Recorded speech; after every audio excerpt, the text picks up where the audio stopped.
guys? It's Kevin on the movie for you guys, and this movie reviewing, this is a movie that I was absolutely hyped out of my mind to see. It definitely looked like it could be one of the best movies of this summer movie season, and I am so happy that I finally got the chance to watch it after all the praise this movie's been getting and all the buzz and things like that. And that is Edgar Wright's new film, Baby Driver. I was so hyped to see this movie for so many reasons, mainly because, one, I've loved pretty much everything I've seen from Edgar Wright. He has yet to make a movie that I don't absolutely adore, and I haven't seen too many of his movies. I'm going to be completely honest with you. I can't exactly say I'm a fan of Edgar Wright fairly because of the fact that I have not seen enough of his movies, I think, to fairly judge him as a director. But what I've seen, I absolutely love. World's End is a really great comedy. I absolutely love the movie. I think it's a great comedy. I think it's a great movie about friendship and how much of a lasting impact that really does have. I love Scott Pilgrim vs. the World. I think that's a great movie as well. It's very creative and different, and I just really loved what he did with that. I have seen Adventures of Tintin, which he worked on the screenplay on, but I don't really remember that movie. And then I've seen parts of both Hot Fuzz and Shaun of the Dead, but I've never actually finished those movies. So like I said, I can't fairly say I'm a fan of Edgar Wright because of the fact that I have not seen all of his movies. What I've seen, however, he is one of the most creative and different directors out there, and especially after this movie, he very well could become one of my favorite directors of all time, and I'll get into why in a little bit. But the other reason, because it just looked really different, and in a summer full of just random sequels that we don't need, it was really cool to see an original movie. And I have to say, not only did Baby Driver completely surpass my expectations, but it very well could be the best movie I have seen this year. I absolutely love Baby Driver. I honestly think it is a masterpiece of a film, and I really did love pretty much everything about it. But let's get to the plot of Baby Driver, which the plot of this movie is just so creative, and I really do love it. Basically, we focus on our main character, who literally is named Baby, and he is essentially this kind of mute, quiet guy who is, in fact, a driver for all of these criminals and all these hitmen. You know, they rob banks, they steal things. He is the one in charge of driving them, and he's kind of done this his whole life, and he goes about his day listening to as much music as he possibly can for 24 hours straight. I'm not going to explain why. But they actually do explain it in the movie. But one day he runs into this waitress at a diner, and these two start to connect, and Baby starts to think that this might be the key to finally pulling him out of this business, and that's all I'm really gonna say. But let's just get into this movie, starting off with the cast. And that was one of the things that really did get me excited. I think Edgar Wright always knows how to cast people in his movies. He always does an incredible job with that, and particularly here, the cast here is phenomenal. There's not a single actor in this movie that I don't think is at the top of their game. I think everyone really absolutely killed it here. Let's first talk about Ansel Elgort, because a lot of people were very on the fence about him. It seemed like kind of a vanilla choice, like he's done all these teen movies and now he's doing this. In my opinion, this was exactly the right choice for Ansel Elgort, because like I said, up till now, all he has done is movies for teens, and having him do this movie really shows the range that he does have as an actor. Now, I've always liked Ansel Elgort. I think he's fantastic in things like Fault in Our Stars. He's good in the Divergent movies. I even liked him in Paper Towns. I've always really liked him as an actor. But this is without a doubt his best performance. I loved everything about the character of Baby. And Baby's a character that is very quiet. He doesn't speak a lot. And there's actually a good reason why. And that could have become very gimmicky. Like, it could have just been something where, you know, they just do that because they want Baby to be mysterious. But because of how well, actually, Ansel Elgort plays this character, it feels very natural. Like, all right, yeah, he doesn't speak. Yeah, he's obsessed with music. And he did a really good job with doing that, I have to say. I really did love that about his character. And he's playing a character that's had a lot of shit gone on in his life. And I'm not going to explain, you know, exactly what's happened to him, but all I'm going to say is that he's had a lot going on in his life. And there's been tons of stuff that he's gone through pretty much throughout his whole life. His entire life has kind of been in shambles, and music is kind of the light that's, kind of him seeing the light at the end of the tunnel. And I thought he just portrayed that so well. You could see his passion for music. You could see how much he loves this girl. I mean, these are just feelings that he's never really expressed before and that he's never really felt before. And I thought he just did an incredible job in this movie. He was such a fun character, but at the same time, such a sympathetic character. And he's also just so damn likable. Everything about Baby is just so likable. You love his character. You really root for him throughout the whole movie. Even when he's doing things that really aren't right, you're still rooting for him because you understand why he has to do it. And, he makes a lot of questionable choices, but I thought he did a really good job. I really loved everything about Baby as a character. I think Ansel Elgort absolutely killed it in this movie. And he definitely is one of the best performances I've seen so far this year. He was definitely the right choice. And if you guys are on the fence about Ansel Elgort, this movie will definitely sell you to him as an actor, without a doubt. And just as good in the movie is Lily James as Deborah. Now, a lot of people have talked about how she's not as well developed, or that she's just this character, but I thought it made sense because we see most of the movie in Baby's perspective. Like, most of the movie, we're seeing the world through Baby's eyes, and it made sense why Deborah's not as developed. This is someone who, she's a waitress in a diner, but you can tell that she doesn't really have much of a direction in her life, and when Baby actually offers her a direction, this actually gives her motivation to do that. And a lot of people have said that, it's not realistic where a character goes. I actually thought it made perfect sense because she didn't really have much else of a direction in her life. Here's someone who's giving her a direction, and not only that, loves the same kind of stuff that she does, and their chemistry just felt so natural to me. They work so well together. I love their scenes together. They're some of the best in the movie, and you're really rooting for this love story. You got two kids here, and they're both kind of falling on the wrong side of the tracks, Baby especially.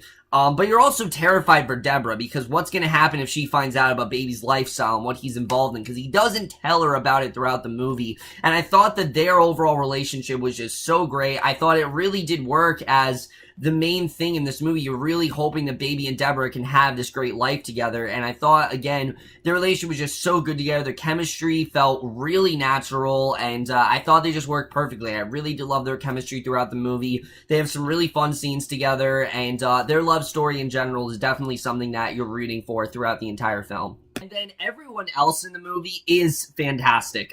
Kevin Spacey in the movie as Doc is a character I think that might not have worked, because he does have a lot of long exposition type of scenes where he's laying out plans and things like that.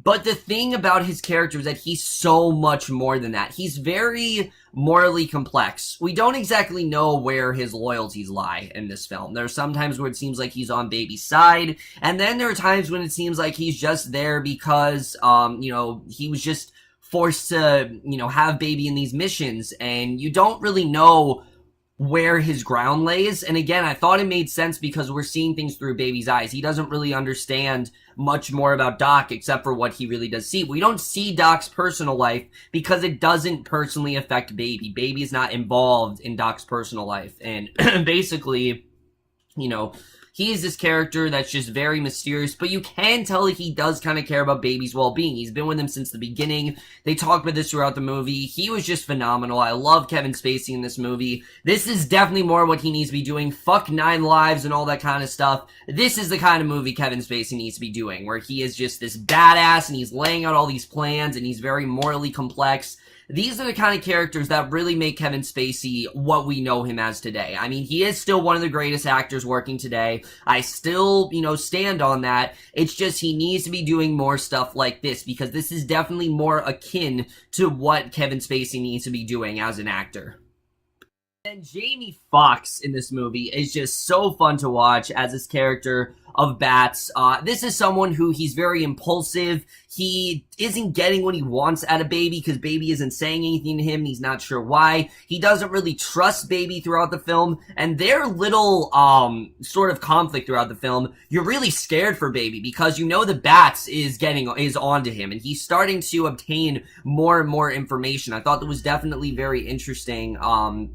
the way that was done with Baby. I thought, again, the way that him and Bats, they had this interaction, I was definitely very scared for Baby in some of those scenes, but Jamie Foxx is also somewhat likable as well. Like, you can't help but love this character, as much as he is doing some very fucked up stuff. Like, he's robbing banks. There's literally a scene where he goes into a convenience store, asks them all for gum, he comes out with like 50 packs of gum, and he robbed the entire store, and no one says anything because this is just normal, this is just, you know, a normal day at the office for them. And I thought it was just so fun. He really found a way to have fun with this character and not make him so serious, and because of that, he was a lot more entertaining than I think a lesser actor could have been. Jamie Foxx really did a great job, and I really loved his character throughout the film. And then Jon Hamm and Jonathan Bernthal, I can pretty much say the same thing for. I really loved both their characters. I thought they both did a really good job. Jon Hamm goes in this really crazy direction towards the end of the movie that I really wasn't expecting, but it worked. I thought it made a lot of sense as to why he went in that direction that he did. And then Jon Bernthal is not nearly in this movie as much as you think. He's only in like one scene. I was very surprised, but he's only in like one scene throughout the movie. He did a really good job, though. I thought he did a good job here. I thought overall his character was really good. I liked Eiza González. I thought she did a good job as well. Then the only other person I really want to talk about is C.J. Jones, who plays Baby's deaf foster father, and their scenes together are some of the most heartwarming of the entire movie. This is someone who Baby does anything for, and he really dislikes the job that Baby has, but it's the only way the Baby can raise them money, and Baby's trying to get out of it. And I really like their little side conflict as well. I really just cared about every character in this movie. I really fell in love with everyone. I thought everyone really did a phenomenal job. There wasn't anyone that, like I said, I didn't think wasn't at the top of their game. Even small performances, like, for example, someone like Lainey Joan, who plays JD, I still thought was fantastic, or No-Nos. I thought everyone really did a great job here. I really did love all these characters, and I don't really think there was anyone that really wasn't giving a plus performance, in my opinion. So with the acting out of the way, let's get into the directing by Edgar Wright, who, holy shit, did he direct the shit out of this movie. I mean, he really did. When it comes to the directing here, I mean, he really just gave it his all. He did everything he could to put everything we love about Edgar Wright into this movie. I mean, there's some great absurdist comedy in there, but then there's some great one-liners, you know, there's some great drama in there, there's some amazing action in here, and all of it works. There's not a single joke in this movie for me that didn't land. I was laughing pretty much throughout the entire runtime, but I was just as emotional as I was, and that's something he did so well with The World's End, is that he actually did take that movie seriously. It wasn't just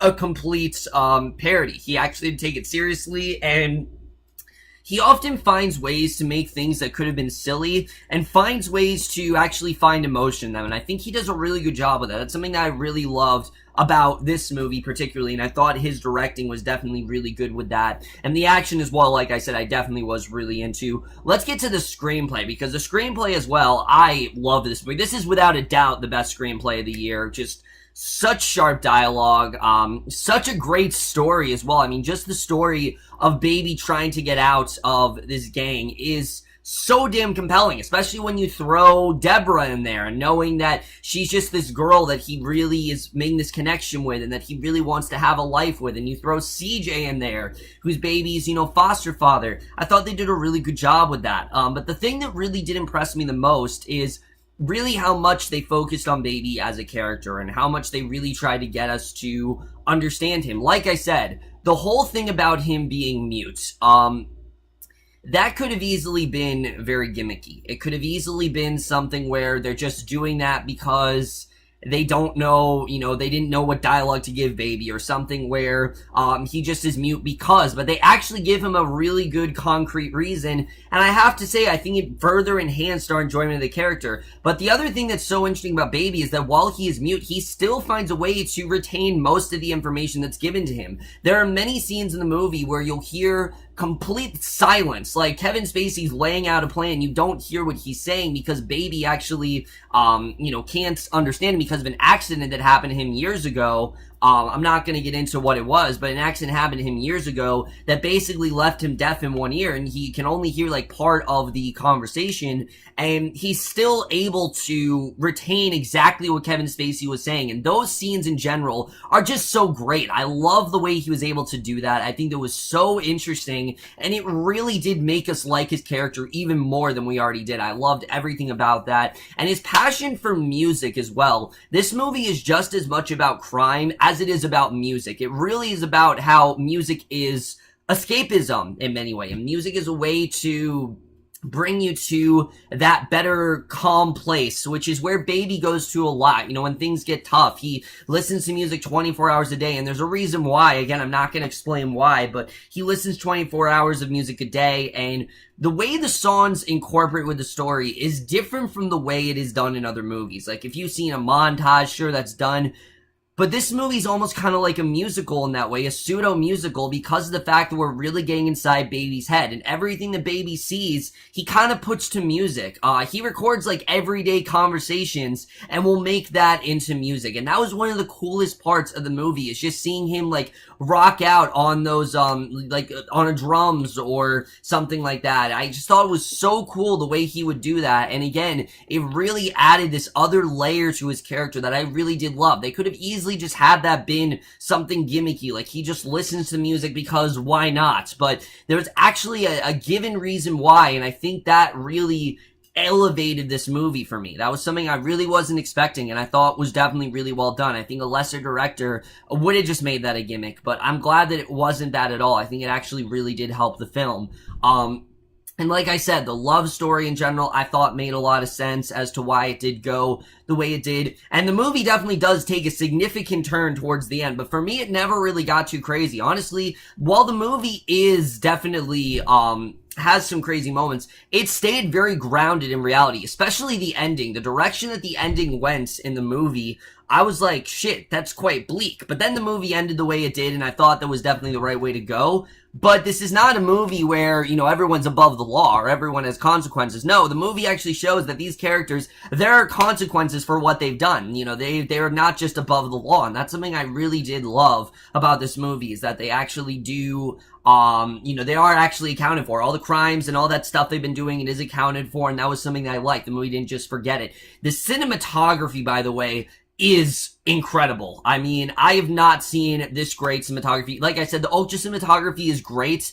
This has to be the best cinematography of the year. I mean, just the car chases, there's just the costume design, just the way things looked were incredible. It was very glossy. It was just great texture, all of that stuff. I loved the cinematography. I just thought it looked fantastic, and again, that was something that I really did love. The score as well. This is a movie where the instant you see it, you're going to want to buy the soundtrack. I definitely want to buy the soundtrack after this movie. Just so many songs just stick with you, and the fact that I'm humming some of the songs still, and I saw this movie yesterday, that really tells you a lot. That really tells you how great this movie really is, how memorable those songs really are, mainly because of, like I said, how much I'm still humming or remembering them today. I mean, that just really tells you how memorable they are, and I thought, again, that was just really well done. The editing as well, the movie really did fly by for me. It's like almost 2 hours long, but just like The World's End, it felt like 90 minutes, and it's mainly because of how much of a thrill ride this movie is. There is downtime in this movie, but all those downtime is followed by some crazy action scene. That's something that Edgar Wright did very well. He always kept you interested in the story. He never really, you know, has downtime in this movie. Baby does have downtime sometimes, but in his life, most times he has to do this crazy mission, or he's involved in this heist, or he's involved in this other stuff, and there's so many action scenes that are among some of the best scenes that I've ever seen. I'm being completely honest. Some of the action scenes are some of the best I've ever seen. They are choreographed to perfection. I don't think they could have been choreographed any better. Particularly one in the middle of the movie when the movie really takes this turn, and one towards the end. Those scenes are really going to stick with me, and I will also tell you guys that you will have a new appreciation for Mike Myers. I will definitely say that as well after this movie. If you've seen the movie, you know what I'm talking about, but that's something else that I absolutely love, is that, like I said, the direction the movie really did take there. I'm not gonna lie to you guys, the characterization in Baby Driver is so great that when the littlest of thing would happen and Baby was on edge, or something, you know, was happening to him, or like something was getting blown up, I was on the edge of my seat. And this doesn't happen to me a lot in the theater, but I was honestly at the edge of my seat, breathing very heavily, not knowing what was going to happen next. I mean, just so many jaw-dropping moments in this movie that I did not think it was going to go into. And again, that's when you know you have a fantastic movie on your hands. And that's something, again, that really did help. Because the characterization of the baby was so good, when the smallest of thing would go wrong for him, I was really sad. I really did connect with the character of Baby in that way. Everything that Baby is feeling, we're feeling that exact moment. And again, it's mainly because of how well they develop that character. That really does show, that really makes us care more about him as the movie progresses. So overall, guys, Baby Driver is a masterpiece. It is full of action, it's full of comedy, but it has just as much heart and just as much character development as it does action and comedy. And that was something that I absolutely loved. It has a great soundtrack. It has fantastic characters. It really has everything that you could want in a movie. It is the movie that I think is something I've been waiting for all year long. And finally, guys, I know you've been waiting for it, but finally, Baby Driver gets the highest honor from me, which is a 5 out of 5 or an A+.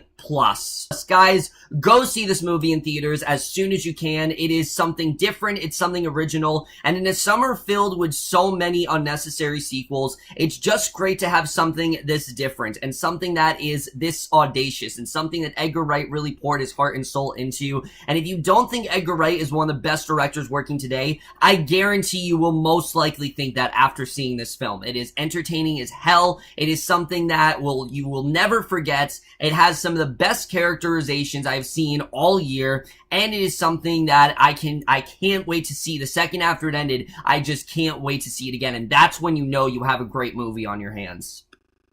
So over, guys, my review of Baby Driver. Let me know what you guys thought of this movie overall. Loved your thoughts, and I absolutely loved everything about this movie. Again, just let me know what you guys thought. There's so many things to talk about. If you guys want to get into spoilers, just put the spoiler thing and then we can talk that. But that's my review. Hope you guys enjoy it, and we'll see you guys in my next video, which will be for Fear the Walking Dead. I know I am 3 episodes behind, but I'm going to review each of those 3 episodes, and we'll see you guys for that. Okay, bye. Nowhere to run to, baby.